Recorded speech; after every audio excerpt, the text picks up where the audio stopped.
बाद रूहान ने हिचकियां लेते हुए कहा, आई नो, आज उनकी जो भी कंडीशन है उसके ज़िम्मेदार मेरे पेरेंट्स हैं और इन फ्यूचर आप उन्हें पनिश भी करोगे। एक्चुअली मैं उन्हें बटरली पनिश करूँगा। अभय ने ठंडे लहजे में जवाब दिया। उसकी नज़रें स्याह आसमान पर थी। वो रूहान के हट टूटे हुए शब्दों को सुन रहा था। हालांकि उन्होंने कभी मेरी परवाह नहीं की, फिर भी मुझे हर्ट होगा जस्ट बिकॉज वो मेरे पेरेंट्स हैं। बट आई नो उन्होंने जो किया वो डिजर्व करते हैं। उसकी सांसें तेज़ी से ऊपर नीचे हो रही थीं। Come down. अभय उससे दूर हुआ। I want to tell you. Roohan ने उसका हाथ पकड़ लिया। उसे लगा अभय वहाँ से जा रहा था। आई एम लिसनिंग कहते हुए उसे बेड साइड टेबल से पानी का गिलास उठाकर उसके आगे कर दिया। रूहान को सुकून आ गया। अब वो रोना बंद कर खामोशी से ज़मीन को ताक रहा था।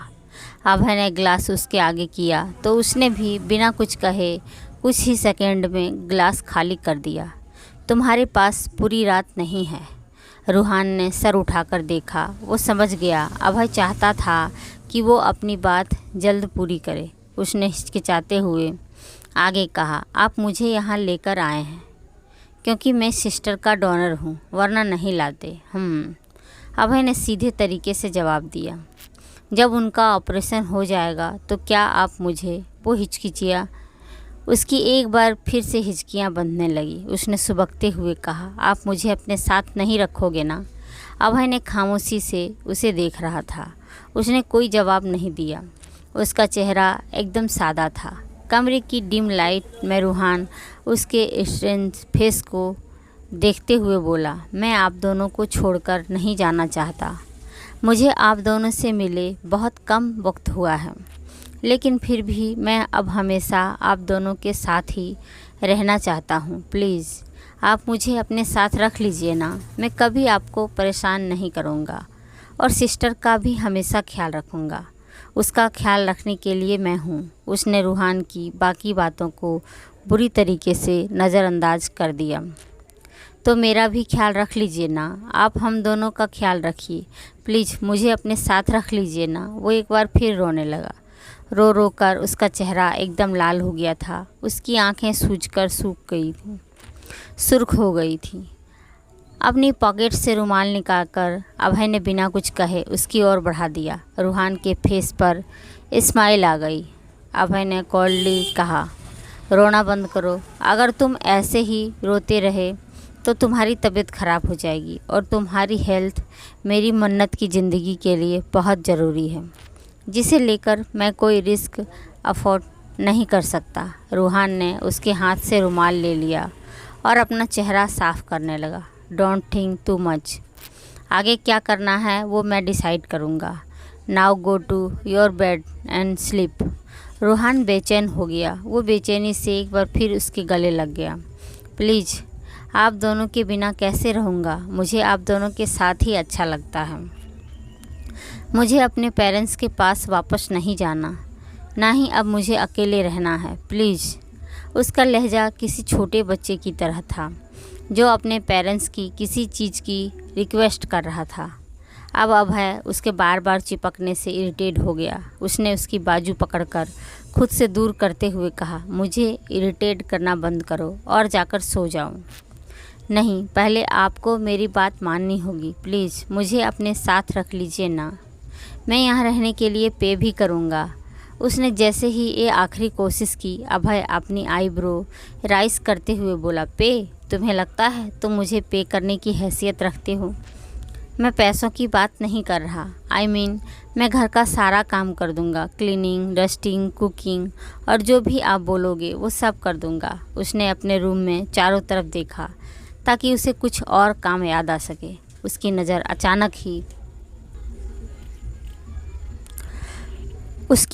अचानक ही उस वाइट स्नेक पर पड़ी जो अभी भी खिड़की से लटका हुआ था। उसने उस वाइट स्नेक की ओर इशारा करते हुए आगे कहा, वैसे तो मैं इसे पसंद नहीं करता, लेकिन आपके साथ रहने के लिए मैं इसका भी ख्याल रख सकता हूँ। जो भी काम तुमने मुझे बताया है उनमें से एक भी काम तुम्हें नहीं आता, राइट? आपको ऑलरेडी मेरे बारे में सब पता है। वो उदास हो गया। अभय ने उसे घूरते हुए हामी में सर हिलाया। हाँ, मुझे नहीं आता तो क्या हुआ, मैं सीख लूँगा। इस बार उसका लहजा ज़िद्दी था। हम इस बारे में बाद में बात करेंगे। अब उसकी हरकतें और बातें अभय की टॉलरेट से बाहर थी। वो वार्निंग लुक के साथ उसे देखते हुए बोला, अब अगर तुम बेड पर नहीं गए तो मैं इसी वक्त तुम्हें घर से बाहर फेंक दूंगा। रूहान जानता था कि अभय कभी मजाक नहीं करता। वो कूदकर बेड पर लेट गया और good night brother in law कहते हुए उसने खुद को अच्छे से ब्लैंकेट से कवर कर लिया। बिना कोई जवाब दिए अभय वहाँ से जाने लगा। जैसे ही वो डोर के पास पहुँचा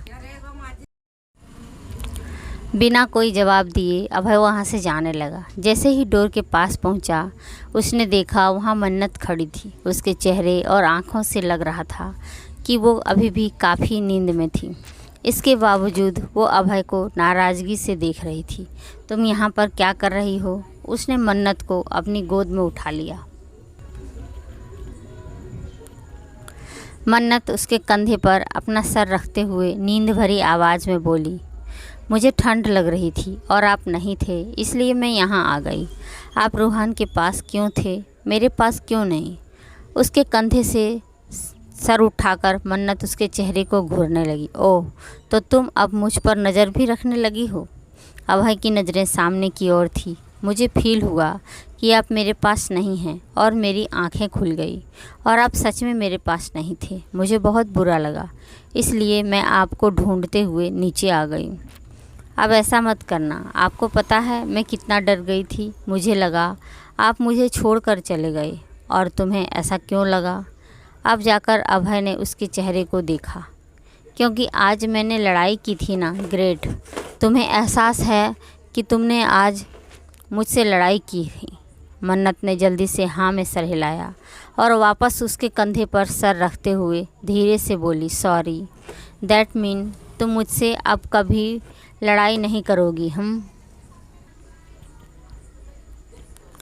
अगर मुझे गुस्सा आएगा तब तो करूँगी ही ना, वरना नहीं करूँगी, उसने मासूमियत से कहा। रूम में आकर अभय से बेड पर लेटाया और फिर भी उसके बगल में लेट गया। उसके लेटते ही मन्नत जल्दी से उसके ऊपर लेट गई। उसने फ़ौरन अपने हाथों को अभय के इर्द गिर्द कसकर लपेट लिया। अब मैं आपको कहीं जाने नहीं दूंगी, कहते हुए वो नींद की आगोश में चली गई। मैं भी तुम्हें कभी खुद से दूर नहीं जाने दूंगा। अभय ने उसकी पीठ पर हौले से हाथ रखा और अपनी आंखें बंद कर ली। अगली सुबह आज रूहान का मूड नॉर्मल था। इस वक्त वो मन्नत के साथ मिलकर डाइनिंग टेबल पर मस्ती कर रहा था। अभय जो एक कॉल अटेंड करने बाहर गया था, उसके आते ही दोनों एकदम खामोशी से अच्छे बच्चे की तरह बैठ गए। कुछ देर बाद ही तीनों ऑफिस के लिए निकल गए। शहर के बीचों बीच एक जगह जहाँ पर थोड़ी थोड़ी दूरी पर कई सारी छोटी छोटी बिल्डिंग बनी थी, जिनके सामने एक बड़ा सा प्लेग्राउंड था। उस प्लेग्राउंड को पार करते ही एक बहुत बड़ा सा एंट्रेंस, जिसके ऊपर एक बड़ा सा बोर्ड लगा था। उस बोर्ड पर किसी स्कूल का नाम लिखा था। उन सभी बिल्डिंग को देखकर ऐसा लग रहा था जैसे वो स्कूल काफ़ी पुराना था। उस प्लेग्राउंड में लगे एक बेहद पुराने से पेड़ के सामने एक शख्स खड़ा अपनी पैंट की पॉकेट में हाथ डाले, आँखों में कई सारी यादें लिए उस पेड़ को देख रहा था। आप एक हफ्ते से रोज़ यहाँ आ रहे हैं, क्या ये जगह आपके लिए इतनी ख़ास है? पीछे से किसी औरत की आवाज़ आई। वो शख्स बिना पीछे पलटे बोला, हाँ, सिर्फ एक याद है, लेकिन वो मेरे लिए बहुत ख़ास है। उसने आगे सीरियस आवाज़ में कहा, मैंने जो काम आपसे कहा था वो हुआ, कहकर वो पीछे पलटा और अपने सामने खड़ी उस मिडिल एज औरत को देखने लगा। मुश्किल था, फ़िलहाल स्कूल में वैकेशन चल रहे हैं और आपने जिस स्टूडेंट की डिटेल्स निकालने को कहा था वो करीब 17 साल पहले यहाँ पढ़ती थी। वो शख्स बड़े गौर से उस औरत की बातें सुन रहा था। उस औरत ने अपने हाथ में पकड़ी एक फ़ाइल उस शख्स की तरफ बढ़ाते हुए बोली, इसमें उसकी डिटेल्स है। उस शख्स ने जल्दी से उसके हाथ से फाइल ले ली और उसे खोलते ही उसके सामने एक फॉर्म था, जिसके एकदम कोने में एक छोटी सी बच्ची पासपोर्ट साइज फ़ोटो लगी हुई थी। हालांकि वो फॉर्म काफ़ी पुराना था, लेकिन उस फोटो को देखते ही उस शख्स के चेहरे पर एक गहरी स्माइल आ गई। उस औरत ने आगे बताना शुरू किया, ये लड़की मन्नत मल्होत्रा 17 साल पहले इसका इस स्कूल में एडमिशन हुआ था। क्योंकि वेट एक स्पेशल चाइल्ड थी, इसलिए बाकी बच्चे बेचारी को बुरी तरह से बुली किया करते थे। और हाँ, इसकी एक बहन थी। और थोड़ा रुकी और दिमाग पर जोर डालकर उस टाइम को याद करते हुए बोली, हाँ याद आया, इनायत मल्होत्रा, इसकी बड़ी बहन। तब वो 5 स्टैंड में थी, लेकिन 3 महीने बाद ही मन्नत ने स्कूल आना बंद कर दिया था। ना ही उसकी फैमिली में कोई टीसी निकलवाई, ना ही कुछ। और उसके 1 साल बाद ही इनायत ने भी स्कूल चेंज कर लिया था। उस शख्स के चेहरे पर स्माइल जाने का नाम ही नहीं ले रही थी। उसने उस औरत के आगे एक चेक बढ़ाते हुए कहा, आप जितना अमाउंट चाहे इसमें लिख सकती हैं। उस ब्लैंक चेक को देखकर उस औरत की खुशी का ठिकाना ही नहीं था। उसने बिना किसी देरी किए उस चेक को ले लिया। वो जाने के लिए पीछे मुड़ी, लेकिन कुछ सोचकर वापस उस शख्स की तरफ मुड़ते हुए बोली, आप भी इस स्कूल के एक्स स्टूडेंट रह चुके हैं ना? उसका सवाल सुनकर उस शख्स ने हाँ में सर हिला दिया। उस औरत ने आगे कुछ नहीं पूछा और खुशी खुशी वहाँ से चली गई। वो शख्स वापस पीछे पलटा, इस बार आँखों में अलग ही तरीके का जुनून लिए फिर से उस पेड़ को देखने लगा। उसकी आँखों में कुछ धुंधली यादें थीं, जिसमें कुछ बच्चे मिलकर एक छोटी सी लड़की को परेशान कर रहे थे। वो लड़की लगातार रोई जा रही थी। उसके चेहरा मासूमियत में डूबा हुआ था। उसकी हेजल आइस और उसके भूरे बाल। वो अपनी मासूम सी आवाज़ में बार बार अपने आप को छोड़ने के लिए कह रही थी, प्लीज़ मुझे मत मारो मन्नत, तुम छप दोस्ती तलना चाहती है।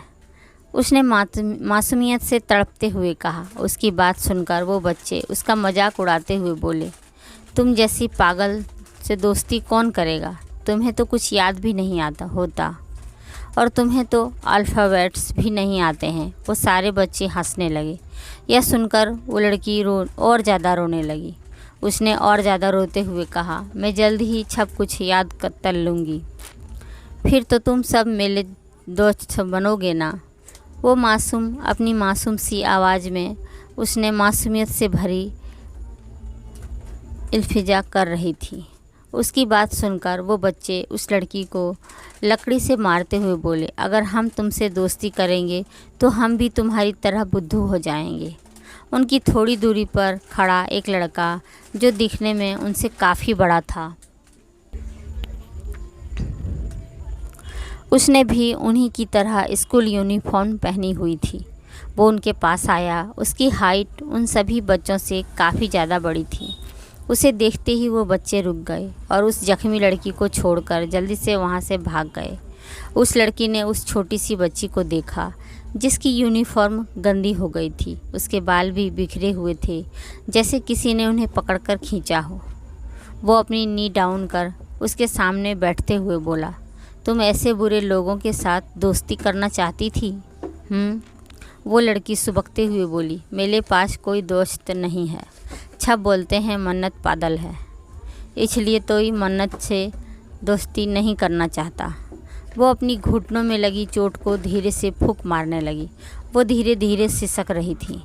उस लड़के ने उसकी पैर में लगी चोट को देखा, फिर उसके मासूम से चेहरे को देखते हुए अपने मन में सोचा, तुम इतनी प्यारी हो, भला कौन तुम्हारा दोस्त नहीं बनना चाहता। उसे अपनी पॉकेट से रुमाल निकाला और उस लड़की की चोट पर बांधते हुए बोला, क्या तुम मुझसे दोस्ती करोगी? वो लड़की हैरानी से अपनी हेजल आइस को ब्लिंक करते हुए बोली, तुम सच में मन्नत से दोस्ती करना चाहते हो? उस लड़के ने हाँ में सिर हिलाया तो छोटी सी बच्ची उदास हुए बोली, लेकिन छप कहते हैं कि मन्नत पागल है, और अदल तुम मन्नत से दोस्ती करोगे तो तुम भी पागल हो जाओगे। मामी कहती है मन्नत बुली है, इसलिए वो मुझे इनू दी से बात नहीं तलने देती, लेकिन मेरी इनू दी अच्छी है, वह सब वही अच्छी है, बाकी छह बुले हैं। उसका चेहरा मासूमियत से भरा था। इतनी सी उम्र में उसकी आंखों में एक तरह का खालीपन था। उसकी बातें सुनकर उस लड़के की आंखों में आंसू आ गए। उसका दिल किया उस मासूम को हर बुरी चीज़ से प्रोटेक्ट करे, जैसे उसने अभी किया था।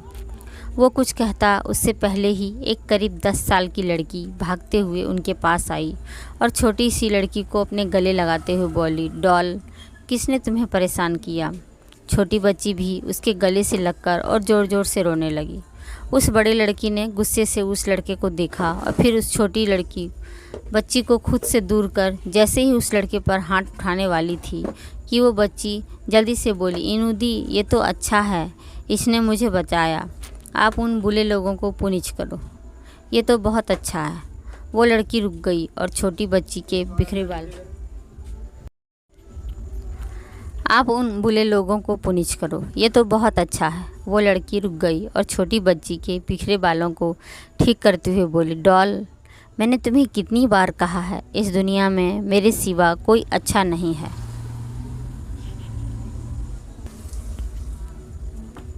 उसने एक नज़र उस लड़के को घूरा और फिर उस छोटी बच्ची को अपने गोद में उठाते हुए बोली, चलो हम दोनों मिलकर उन बुरे बच्चों को पनिश कर देंगे जिसमें मेरी डॉल को परेशान किया। फ़ोन रिंग होने की आवाज़ सुन वो शख्स हकीकत में लौटा। उसकी आंखें अभी भी नम थी। उसने अपने होठ काटते हुए कहा, तुम अभी भी उतनी ही मासूम हो और फिर से एक गलत इंसान के चंगुल में फंस गई हो। बट डोंट वरी, बहुत जल्दी मैं तुम्हें उस बुरे इंसान से दूर कर दूंगा। इस बार मैं अपना प्रॉमिस पूरा करूंगा, तुम्हें हमेशा प्रोटेक्ट करूंगा। उसने अपनी पॉकेट से फ़ोन निकाला जो लगातार बज रहा था। कॉलर आईडी पर शो हो रहे नाम को देखते हुए उसके चेहरे पर सीरियस एक्सप्रेशन आ गए। उसने कॉल कट किया और वहां से चला गया। वो शख्स तेज़ी से ड्राइव करते हुए ब्लूटूथ से किसी से कनेक्ट था। उसके चेहरे पर बेहद सीरियस एक्सप्रेशन थे। उसकी कार बिल्डिंग के सामने आकर रुकी। उसने कॉल कट किया और अपने कान से ब्लूटूथ निकालकर कार के डैशबोर्ड पर फेंक दिया। बिल्डिंग के अंदर जाने के बाद उसने लिफ्ट में आकर टॉप फ्लोर पर बटन प्रेस किया। ओह हे मिस्टर सक्षम आर्यन, लॉन्ग टाइम नो सी। जैसे ही उसने केबिन का दरवाज़ा खोला, एक बूढ़ी आवाज़ ने उसका स्वागत किया। उसकी पकड़ डोर हैंडल पर कस गई। वो दांत पीसते हुए बोला, सिर्फ सक्षम। वो अपने दांत पीस उसने उसे बूढ़े को सैल्यूट किया और फिर उसके सामने चेयर पर आकर बैठ गया। बूढ़ा आदमी हंसते हुए बोला, तुम्हारे अंदर इस खानदान का खून है। इस बात से तुम भाग नहीं सकता, लेकिन ख़त्म ज़रूर कर सकता हूँ। और बहुत जल्द आर्यन परिवार का तबाह होने वाला है, उसने बहुत नफ़रत से कहा। कुछ पल वो बूढ़ा आदमी खामोश हो गया। आखिर में वो सीरियस एक्सप्रेशन के साथ बोला, कहाँ तक पहुँचे? मैं अपनी मंजिल के बेहद करीब हूँ। बहुत जल्द अभय आर्यन सलाखों के पीछे होगा और फिर आर्यन फैमिली की नींव हिल जाएगी। उसका हर लफ्ज़ जहर जैसा था। वो बूढ़ा शख्स हंसा और बोला, गलत, तुमने जहाँ से शुरू किया था तुम फिर से वहीं पर आ गए हो। सक्षम के चेहरे पर कन्फ्यूजन एक्सप्रेशन थे, जिसे समझकर वो बूढ़ा आदमी अपनी बात एक्सप्लेन करते हुए बोला, हमारे जो सीक्रेट एजेंट अभय के ऑफिस में एम्प्लॉय बनकर खबरें दे रहे थे, उनसे पता चला अब वो ये काम छोड़ रहा है। यह सुनकर सक्षम के चेहरे की नसें फूल गई। इसका रीज़न शायद उन्होंने अपनी बात पूरी भी नहीं की कि सक्षम अपने दांत पीसते हुए बोला, मुझे पता है इसका रीज़न क्या है। इसका रीज़न सोचकर ही बेहद गुस्से में था। उस बूढ़े आदमी ने पानी का गिलास उसकी ओर बढ़ाया। वो जानता था कि सक्षम को अभय के नाम से कितनी नफ़रत थी। सक्षम ने पानी नहीं पिया। आगे वो अपने दांत पीसते हुए बोला, अब वो चाहे कितना भी अच्छा बनने का दिखावा क्यों न करे, लेकिन उसे उसके बुरे कामों की सज़ा मिलेगी। उसे बूढ़े आदमी ने हाँ में हिलाते हुए ये भी पता चला है कि कुछ दिन पहले उसने एक लड़की को अपने केबिन की खिड़की से धक्का दे दिया था और लड़की मौत उसी वक्त हो गई, लेकिन हमारे पास इसका कोई सबूत नहीं है। And the string thing is that कि उसके बाद उसने किसी को जान से नहीं मारा। ऐसा ही है वो घटिया बचपन से, सक्षम ने नफ़रत से कहा। काफ़ी देर की खामोशी के बाद उस बूढ़े आदमी ने एक गहरी सांस लेकर सवाल किया जो वो कब से करना चाहते थे, नफ़रत के कारण तुम्हारी ड्यूटी है? कुछ पल सक्षम ने कोई जवाब नहीं दिया। सामने बैठे आदमी को भी कोई जल्दी नहीं थी। आखिर में सक्सेना चेयर पर लीन हुआ और अपनी आंखें बंद कर नफरती लहजे में बोला, मुझे उससे नफ़रत है क्योंकि वो घटिया इंसान है। बचपन से बहुत कम उम्र में उसने किसी को जान से मार दिया था। उसके बाद उसने सिर्फ लोगों को ज़िंदगी छीनी है, बस बुरे काम किया है हमेशा से। आंखें खोली और उसकी आंखों के सामने एक चेहरा था। आगे उसने और शदीद नफ़रत से कहा, और अब उसने मेरी सबसे ख़ास चीज़ छीन ली है। वो इसके बिल्कुल भी काबिल नहीं है। मैं उसे बर्बाद करके उससे उसका सब कुछ छीन लूँगा, उसे भी। तुम अपनी प्रोफेशनल को पर्सनल लाइफ मिक्स कर रहे हो। ये तुम्हें शोभा नहीं देता ऑफिसर सक्षम।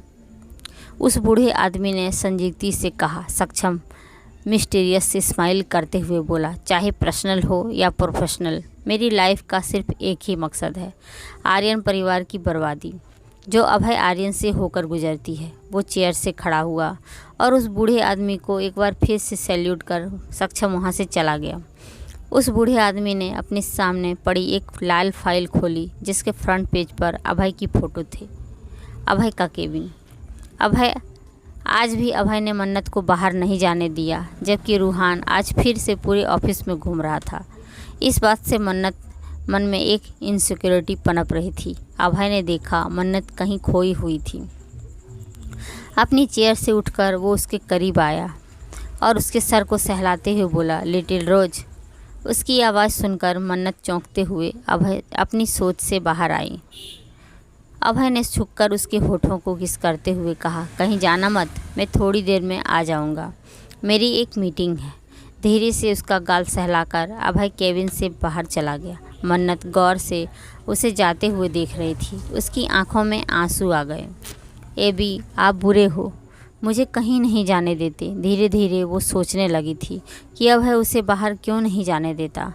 उसे भी सबकी तरह बाहर जाना था, अकेले मस्ती करनी थी। रूहान अक्सर उससे बताता था कि वो पेरिस में जगह घूमने जाता था, मस्ती करता था, जबकि वो भूल ही चुकी थी कि वो वही थी जिसे अपनी ज़िंदगी के 20 साल 4 दीवारी में गुजारे थे। एक बार फिर मन्नत की नज़र डोर पर गई। अचानक उसके दिमाग में कुछ आया, लेकिन फिर उसने डरते हुए नाम में सर हिलाते हुए खुद से कहा, नहीं, ये भी गुस्सा करेंगे। यही सब सोचते हुए वो लौट गई। उसकी नज़र बार बार डोर पर जा रही थी। कुछ ही वक्त गुजरा था कि वो एक बार फिर बेचैनी से उठकर बैठ गई और नाराज़गी से बोली, जब एबी मेरी बात नहीं मानते, जब मैं उनसे कहती हूँ मुझे बाहर जाना है, तो मैं उनकी बात क्यों मानूँ। मन्नत जल्दी से डोर के पास गई। उसने डोर हैंडल को देखा, जिसे खोलना उसे आता ही नहीं था। उसने दिमाग पर जोर डाला और याद किया कि अभय इसे कैसे खोला था। उसने फिर कोशिश की जैसे अभय ने किया और डोर खुल गया। ये देखकर मन्नत खुशी का ठिकाना ही नहीं था। वो खुशी से चहकते हुए बोली, अब तो एबी की तरह इंटेलिजेंट हो गई हूँ, और अब तो मैं इतनी इंटेलिजेंट हो गई हूँ बिना अटके इंटेलिजेंट भी बोल सकती हूँ। वो बेहद खुश थी अपनी इस अचीवमेंट से। उसने पहले बाहर झांका और किसी छोटी सी बिल्ली की तरह धीरे से बाहर आई। धीरे धीरे वो कॉरिडोर में घूमने लगी। पहले तो वो काफ़ी डर रही थी, क्योंकि पहली बार था जब वो अकेली थी यहाँ पर। हालांकि वो हर रोज़ आती थी, लेकिन इस मोड़ पर उसके साथ अभय रहता था। मन्नत अपनी चमकती आंखों में पूरे फ्लोर को एक्सप्लोर कर रही थी। ये अभय का फ्लोर था जहाँ कोई नहीं था। एक्साइटमेंट में वह वहाँ रखी चीज़ों को छू छू कर देख रही थी। वहाँ कई सारे और भी केबिन थे जो कॉन्फिडेंशियली मीटिंग के लिए बनाए गए थे। घूमते घूमते मन्नत लिफ्ट के सामने आ गई। वो रोज़ इसी लिफ्ट से आती थी, जिसमें उसे बहुत मज़ा भी आता था। उसके लिए ये किसी झूले की तरह था। मन्नत एक्साइटमेंट में दुगनी हो गई। वाह, आज तो मैं इसमें अकेले जाऊंगी, उसने मुंह फुलाते हुए सोचा। ये भी कितने बुरे हैं। वो कहते हैं बाहर बुरी चीज़ें हैं, मुझे नहीं जाना चाहिए, लेकिन बाहर तो कितना मज़ा आता है। मैंने आज कितनी मस्ती की। जैसे ही वो लिफ्ट के सामने आई, लिफ्ट अपने आप खुल गई, क्योंकि वो ऑटोमेटिक थी। मन्नत जल्दी से लिफ्ट के अंदर चली गई। इसी के साथ लिफ्ट अपने आप बंद हो गई। अचानक ऐसा होने से घबरा गई, लेकिन फिर उसने सोचा वह अभय के साथ आई थी, तब भी ऐसा ही होता था। ये सोचकर वो रिलैक्स हो गई। उसने देखा वहाँ कई सारे बटन्स थे। उसने याद किया अभय कौन सा बटन प्रेस करता था। ए बी, इसमें से कौन सा वाला बटन दबाते थे। उसने अपने दिमाग पर जोर डाला लेकिन उसे याद नहीं आया। उसके चेहरे पर उदासी छा गई। अचानक कुछ सोचकर उसने सारे बटन्स दबा दिए। उसके ऐसा करते ही एकदम से लिफ्ट में अंधेरा छा गया। वो चीख पड़ी, आह! लिफ्ट पूरे तरीके से अंधेरा था, बस बटन से बेहद हल्की लाल रोशनी रिप्लेस हो रही थी। लिफ्ट बेहद तेज़ी से ऊपर नीचे होने लगी। वो बुरी तरीके से घबरा गई। उसे कुछ दिखाई नहीं दे रहा था। ऊपर से लिफ्ट इतनी तेज़ मूवमेंट से वो तेज़ी से रोने लगी। वो बार बार चिल्लाते हुए अभय का नाम ले रही थी, ये भी मुझे डर लग रहा है। लिफ्ट की तेज़ी के साथ उसका रोना और घबराहट भी बढ़ता जा रहा था। ये भी ये क्यों नहीं रुक रहा। अब तो उसे सांस लेने में भी तकलीफ़ होने लगी। डरते हुए वो लिफ्ट के एक कोने में बैठ गई। उसका एक हाथ लिफ्ट की वॉल पर था। वो सांस लेने के लिए स्ट्रगल कर रही थी। उसकी धुंधली आंखों में अंधेरा छाने लगा। अब उसकी आवाज़ में धीमी होती गई। आखिर तक वो सिर्फ अभय का नाम दोहराए जा रही थी, एबी, ये जगह गंदी है। बेहोश होने से पहले उसके होठों पर एक ही नाम था। आगे की कहानी जानने के लिए इस वीडियो को ज़्यादा से ज़्यादा शेयर, कमेंट एंड लाइक करें। एंड थैंक यू, और सब्सक्राइब करना बिल्कुल ना भूलें।